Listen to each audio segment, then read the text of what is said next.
At Sunday dinner, my mom said, "Your brother's moving into your place while he gets settled." I nodded. Fine, if the new owners are okay with it. My dad stopped eating, surprised. Owners? So now you've got some extra cash. My name's Monica, and if I could take back one sentence in my life, it would be what I said at Sunday dinner 3 weeks ago. I should have kept my mouth shut. I should have smiled, nodded, and said nothing. But instead, I opened the door to chaos with one stupid sentence. I thought I was just sharing an update. I thought we were all adults sitting at a dinner table capable of being happy for each other. But I should have remembered who I was dealing with.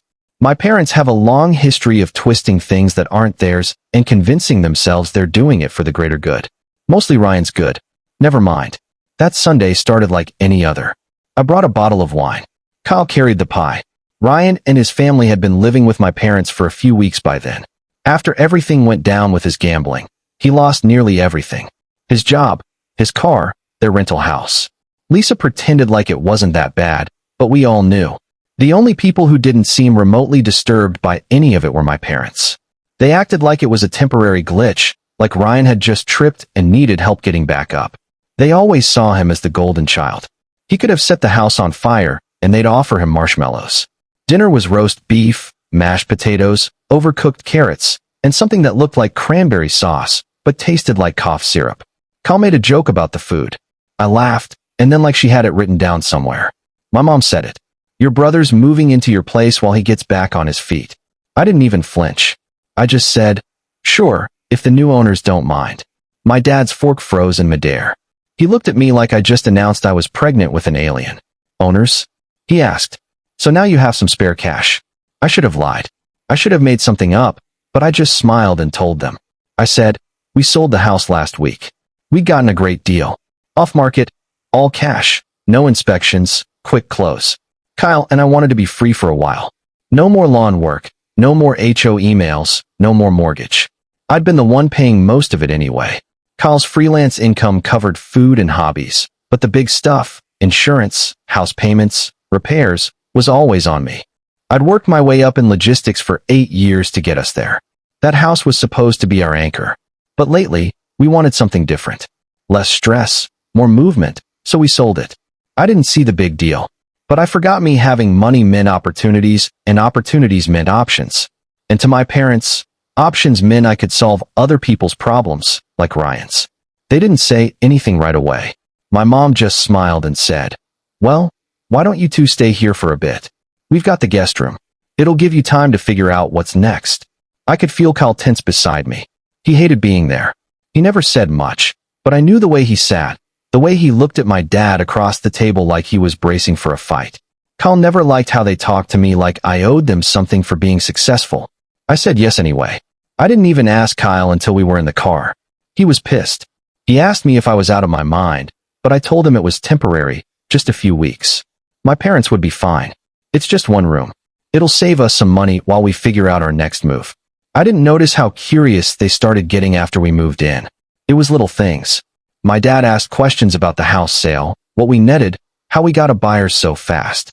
My mom made casual comments about how expensive things were getting, how tight their retirement fund had been lately. She started asking when we were planning to start looking again. Then came the more specific questions. How much was in the bank? Were we thinking of buying outright or financing again? Kyle warned me again. He said something didn't feel right, but I brushed it off. I thought they were just being nosy. Then one day, Kyle and I went out to meet some friends for lunch and check out a few neighborhoods. We were gone for 4 hours.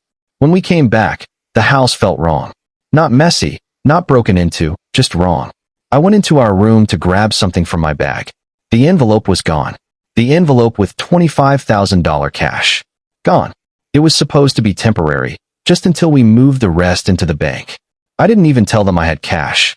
I kept it hidden in my bag, zipped up in a side pocket. No one else had been in the house. No one but them. And that was when everything changed. I didn't panic right away. I thought maybe I'd misplaced it. Maybe Kyle moved it. Maybe I left it in the car or tucked it in the closet when we unpacked. I didn't want to believe what my gut was already screaming. I checked everything. Every drawer, every pocket, every suitcase, every coat. I even lifted up the mattress like we were in some motel room on a bad crime show. The envelope wasn't anywhere. It had been there that morning. A thick white envelope with $25,000 in it, tucked in the inside zip pocket of my black tote. Cash from the sale we hadn't deposited yet. I didn't want to put it all in the bank at once. Something about keeping a little on hand made me feel safer. I told Kyle exactly where it was. No one else knew, and now it was gone. I walked out of the room, heart hammering so loud I couldn't hear the TV from the living room. My mom was at the kitchen sink, scrubbing a mug like it owed her money. She looked up and smiled like nothing was wrong. I asked her calmly if she'd gone into our room. She said she needed the laundry basket from the closet. I nodded and told her something was missing. A white envelope, important papers. She didn't flinch. She asked if Kyle moved it. He hadn't. Then I asked again. Same question, different tone. This time, she gave me a long look before turning back to the mug. What kind of papers? I didn't answer that. I just stood there waiting. I already knew what this was. I just didn't want to believe it yet. My dad wandered in with his beer, asking what was going on. I told him. I said I had cash, $12,500, and it was gone. He blinked once, then looked straight at me and said, "You left that much cash just sitting in your bag?" He laughed, then looked at my mom like I'd done something ridiculous, like I'd left a diamond necklace in a sandbox and was now shocked it wasn't there. I asked again, direct this time. "Did you take it?" Neither of them said yes. My parents didn't outright say no. My mom started talking about how these things happen, how money comes and goes, and how we were still young. Then she brought up Ryan, how tough things had been for him lately, how we couldn't possibly understand the stress he was under, how he just needed a little space to get back on his feet. My dad chimed in, saying we didn't have kids, so we didn't have real responsibilities yet. He said family means helping each other out, that maybe I shouldn't have kept that kind of temptation around when my brother was in such a fragile state. And there it was. They'd decided the money wasn't ours anymore, that it belonged in Ryan's hands. I told them they had no right to decide that it was theft. My mom burst into tears, saying she couldn't believe I'd accused them of something so awful after everything they'd done for me growing up. My dad got defensive, said the money had changed me, made me cold. Then he told Kyle to calm me down. Kyle didn't say a word. He just stared at them, like he was burning their faces into his memory. We packed our things, not everything, just enough to leave. When we walked out, my parents stood in the hallway like it was no big deal, like we were overreacting over a little cash. That night, we ended up in a rundown motel near the freeway. I sat on the bed, clutching the empty envelope I'd pulled from the trash. No money, just a hollow shell. I kept staring at it, as if the cash would reappear if I blinked hard enough. Kyle and I barely spoke. He said he'd known something like this would happen, and I didn't argue. He was right. I felt humiliated, not just because the money was gone, but because I'd let them take it. I'd brought us to that house, thinking we were safe, thinking we were smarter than this. The strangest part? Ryan hadn't said a word. No texts, no calls, nothing. It took me 2 days to finally call him. I didn't want to, still raw with anger, but I needed to know if he was in on it, if our money was already in his rebuilding fund. While Kyle and I ate stale gas station sandwiches in that motel, Ryan picked up on the second ring. I didn't bother with pleasantries. I asked him point blank, "Did you get the money?" He was quiet for a moment, then said no. He didn't even know there was money involved. I laid it all out. The envelope, how we left, how our parents didn't deny it. My voice broke toward the end, not from tears but from disbelief that we were even having this conversation. He listened without interrupting. Then he asked to meet, not at the house, somewhere neutral. Said he'd explain everything. We met at a diner on the edge of town, the kind with sticky menus and a dozen versions of the same omelet. Ryan was already there when we arrived, looking rough, unshaven, sleepless. Lisa wasn't with him. He slid into the booth and got straight to it.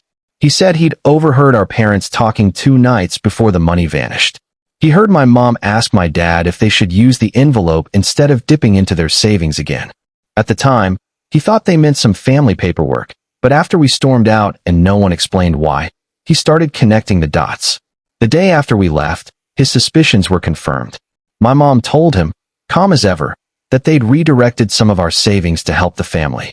She said it was temporary, that Monica and Kyle wouldn't miss it, that it was for his future. Ryan said he was sick to his stomach.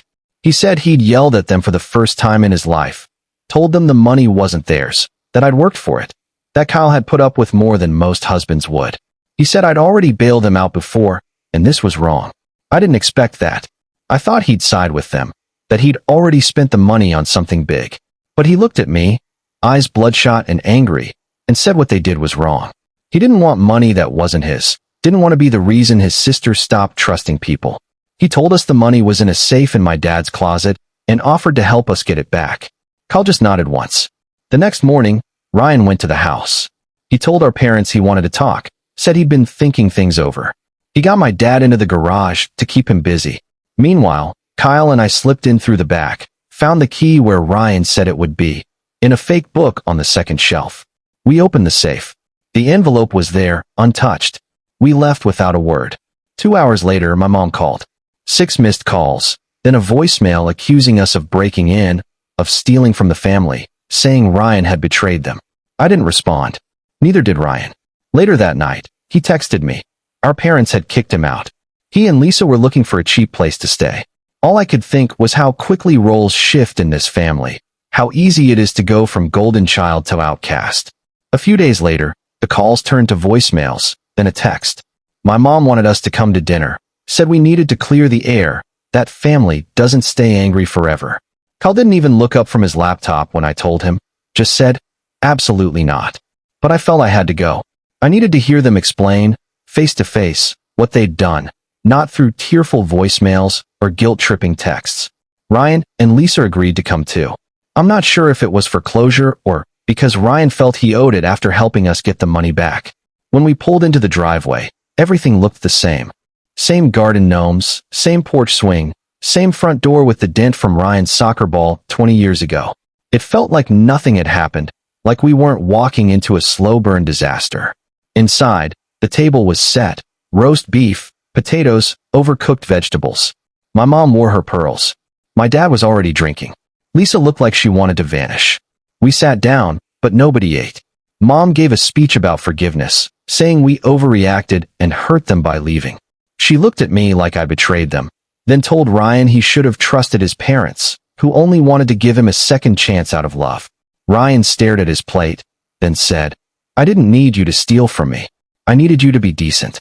Dad slammed the table, calling us ungrateful, blaming Kyle for poisoning me, saying Ryan would have been fine if we hadn't made a fuss. I asked, what if we never came back for the money? They didn't answer. Mom said, you wouldn't even notice it was gone, Monica. It's just money. But it wasn't. It was our security, earned by Kyle and me. They felt entitled because I was their daughter and Ryan their golden boy. No yelling, no fight. We just left. Me, Kyle, Ryan, and Lisa walked out, leaving the food and guilt trip behind. That was the last time I saw them. Days later, we signed a lease for a small apartment across town. 2 bedrooms, quiet, nothing fancy. Kyle said it felt like breathing again. I ignored Mom's calls and her long message about family and misunderstandings.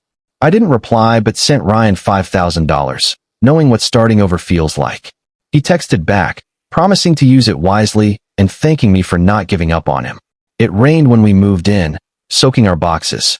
Kyle slipped, swore, then laughed like we'd survived something big. The apartment was small, 700 square feet, with beige carpet and thin walls, but no one was judging us or rewriting history. We slept on an inflatable mattress, ate on boxes, and drank from mismatched mugs.